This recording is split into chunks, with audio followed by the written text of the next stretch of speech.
echoed with the cracks of the shots, even as I begged silently, please, not him and Johnny both.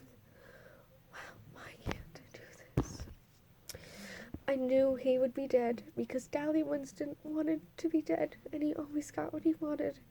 Nobody would write editorials praising Dally. 2 friends of mine had died that night, one a hero and the other a hoodlum. But I remembered Dally pulling Johnny through the window of the burning church, Dally giving us his gun. Although I knew it could mean jail for him, Dally risking his life for us. Why? Dally risking his life for us, trying to keep Johnny out of trouble, and now he was dead. He was a dead juvenile delinquent. There wouldn't be any editorials in his favor. Dally didn't die a hero. He died violent, young, and desperate. Just like we all knew he'd die someday, just like Tim Shepard and Curly Shepard and the Brumley boys. And the other guys we knew would die someday, but Johnny was right. He died gallant. Steve stumbled forward in a sob, but Soda caught him by the shoulders. Easy, buddy, easy. I heard him say softly, there's nothing we can do now. There's nothing we can do now. Alright, let's try again. I didn't even cry this just last time. Why can't I now? Nothing we can do. Not for Dally or Johnny or Tim Shepard or any of us. My stomach gave a violent start and turned into a chunk of ice. The world was spinning around me, and blobs of faces and visions of things passing were dancing in red mist that covered the lot. It swirled into a mass of colors. I felt myself swinging on the feet. Someone cried, "Glory, look at the kid!" And the ground rushed up to meet me very suddenly. Oh, by the way, I wanted to mention something. My English teacher mentioned how there was a name for what what Dally had did. It is called police suicide. I just wanted to mention that. She told our class that the other day when we read chapter 10. Yesterday, actually. So after that, he had to stay in bed for a whole week. After that, Tony was looking at one of Soda's old yearbooks. He looked at Bob. He didn't recognize him till he did, and then he started to think about his life. He felt real bad that he was dead. Then Randy... Oh, wait, no. He felt real bad that he was dead.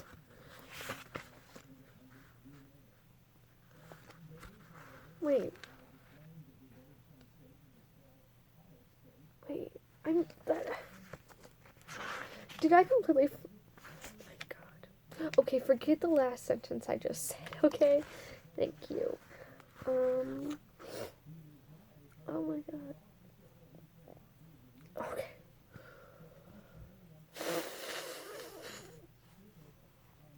Okay. When I woke up, it was light. It was awfully quiet, too. Quiet. I mean, our house isn't naturally quiet. The radio's usually going full blast and the TV turned up loud. And people... Oh, excuse me. Were wrestling, knocking over lamps, and tripping over the coffee table, and yelling at each other. Something was wrong. I couldn't figure it out. Something had happened. I couldn't remember what. I blinked at Soda bewilderedly. He was sitting on the edge of the bed, watching me. Soda, my voice sounded weak and hoarse. Is somebody sick? Yeah, his voice was oddly gentle. Go back to sleep now. An idea was slowly dawning on me. Am I sick? He stroked my hair. Yeah, you're sick. Now be quiet. I had one more question. I was still kind of mixed up. Is Terry sorry I'm sick? I had a funny feeling that Terry was sad because I was sick. Everything seemed vague and hazy. Soda gave me a funny look. He was quiet for a moment. Yeah, he's sorry you're sick. Now please shut up, honey. Will you, honey? Go back to sleep. I closed my eyes. I was awful tired. When I woke up at night, it was daylight. I was hot under all the blankets on me. I was thirsty and hungry, but my stomach was so uneasy I knew I wouldn't be able to hold anything down. Derry had pulled an armchair into the bedroom I was asleep in. He should be at work, I thought. Why is he asleep in the armchair? Hey, Derry, I said softly, shaking his knee. Hey, Derry, wake up. He opened his eyes. Ponyboy, you okay? Yeah, I said, I think so.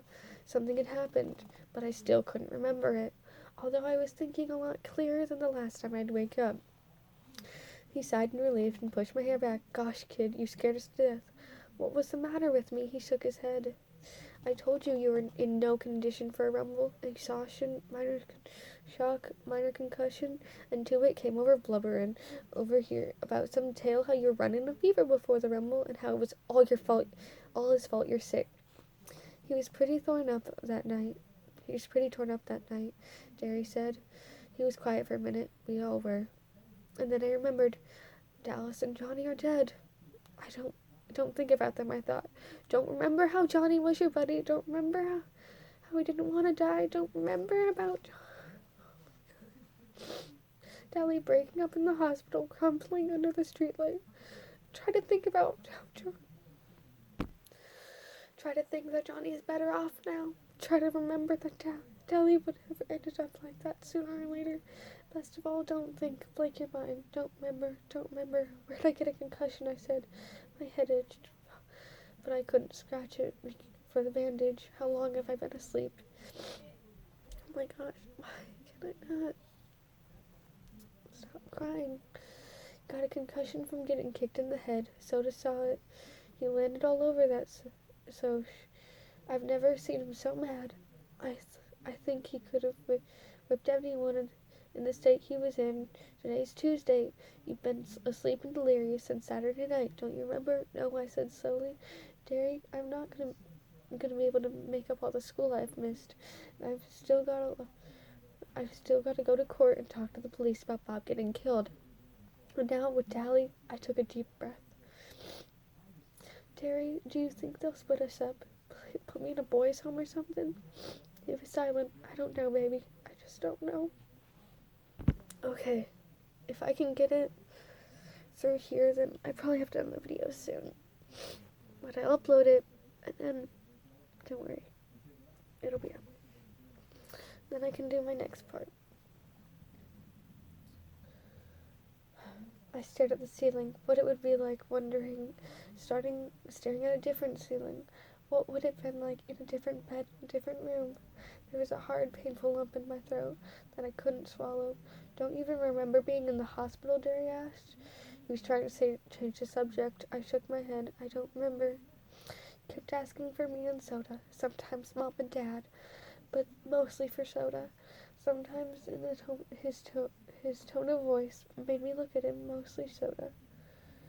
Did I ask for Derry at all, or was he just saying that? Derry, I didn't know quite what I wanted to say, but I had a sick feeling that maybe I hadn't called for him.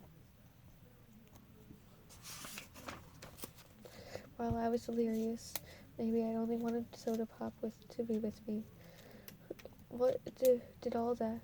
What all had I said while I was sick? I couldn't remember. I didn't want to remember. Johnny left you his cough gone with the wind. Told the nurse he wanted you to have it. I looked at the paperback lying on the table. I didn't want to finish it.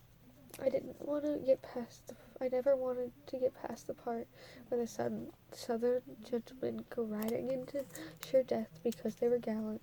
Southern gentlemen with big black eyes and blue jeans and t-shirts.